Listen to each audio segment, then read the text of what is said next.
Zdravo narode, ja sam Davas Krsija i evo nas u još jednom zadatku linearne jednačine sa apsolutnim vrijednostima. Treći tip.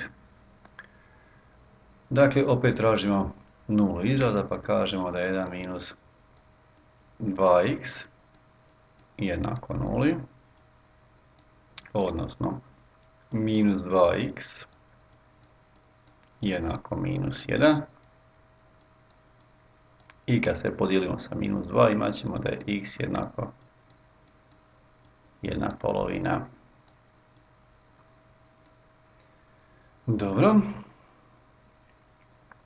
Dakle, crtamo 3 uspravne linije, minus beskonačno, 1/2 i plus beskonačno.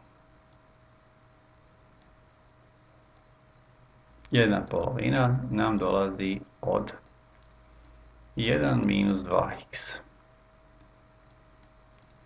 Prije x je znak minus, pa je do granice predznak zagrade i bit će plus, a poslije granice predznak zagrade i bit će minus.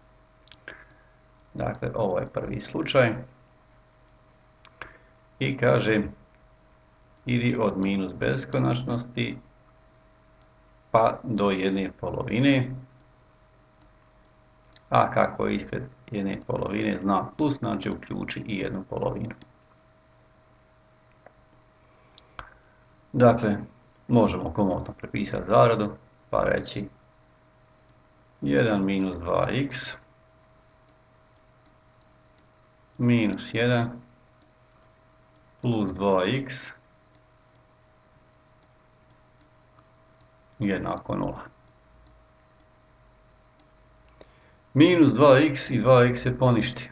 1 i minus 1 se poništi, pa ćemo imati da je 0 i jednako 0. Jednakost je tačna, a x-evi se poništili. Pa što to znači? To znači da je rješenje naše jednačine u prvom slučaju kompletan interval. Znači, možemo reći da x pripada od minus beskonačnosti do 1/2, uključujući i 1/2. Ili x je manje ili jednako 1/2. Tako vam draži. Dobro.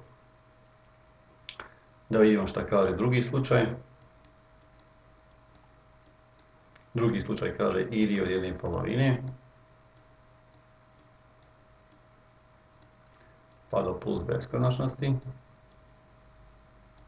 Ali ovaj put predznak ispred zagrade je minus, pa ćemo imati minus 1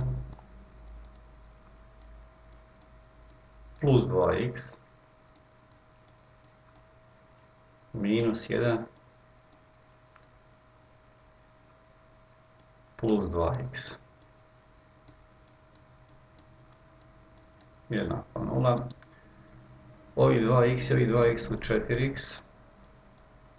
Minus 1 i minus 1 kad prijeđu tamo bit će plusevi pa ćemo imati 2, tako.